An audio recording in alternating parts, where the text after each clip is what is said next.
या ठिकाणी प्रामुख्यानं वंचित बहुजन आघाडीचे नेते आदरणीय प्रकाशजी आंबेडकर साहेब यांनी माझ्यासारख्या तरुण कार्यकर्त्यावर विश्वास दाखवला, त्याबद्दल आपल्या चॅनलच्या माध्यमातून संबंध महाराष्ट्रातल्या ओबीसी समाजाच्या वतीनं आंबेडकर साहेबांचं आभार व्यक्त करतो।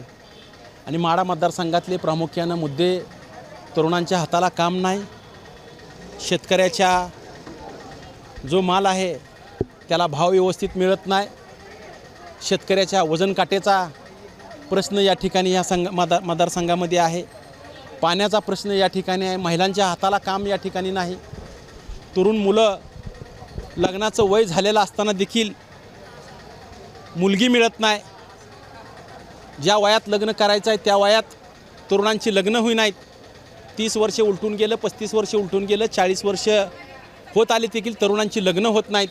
हा देखील प्रामुख्यानं माढा लोकसभा मतदारसंघातला नसून तर संबंध महाराष्ट्रातला हा प्रश्न आहे। या प्रश्नावर खऱ्या अर्थानं मी या ठिकाणी काम करणार आहे। मतदारसंघामध्ये ओबीसीची संख्या मोठ्या प्रमाणात आहे, कशा पद्धतीचं जातीय समीकरण आणि त्याचा कसा फायदा तुम्हाला होतो? या ठिकाणी या माढा लोकसभा मतदारसंघामध्ये पावणे 20 लाख जवळजवळ मतदार आहेत।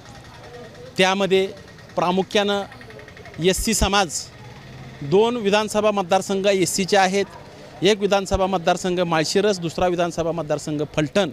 जवळजवळ 17 ते 18% लोकसंख्या SCची आहे, म्हणजे जवळजवळ 3.5 लाख मतदार हा SC समाजातून येतो।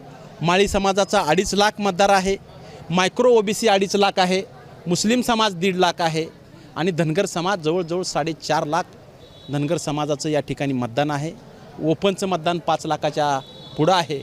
अशा प्रकारे जवळजवळ 80% ते 75% हा OBC SC भटके विमुक्त हा मतदार खऱ्या अर्थानं या ठिकाणी आहे। त्या OBC मतदार या ठिकाणी या महाराष्ट्रामध्ये जागा झालेला आहे। OBCचं आरक्षण या ठिकाणी धोक्यामध्ये आल्यानंतर OBCच्या आरक्षणासाठी माढामध्ये OBC परिषद घेऊन त्या ठिकाणी OBCच्या आरक्षणाला धक्का लागला नाही पाहिजे अशा प्रकारची भूमिका आम्ही या ठिकाणी घेतलेली आहे आणि त्या भूमिकेला माढा लोकसभा मतदारसंघातला तमाम OBC SC बहुजन समाज पाठिंबा देईल अशा प्रकारची अपेक्षा आहे।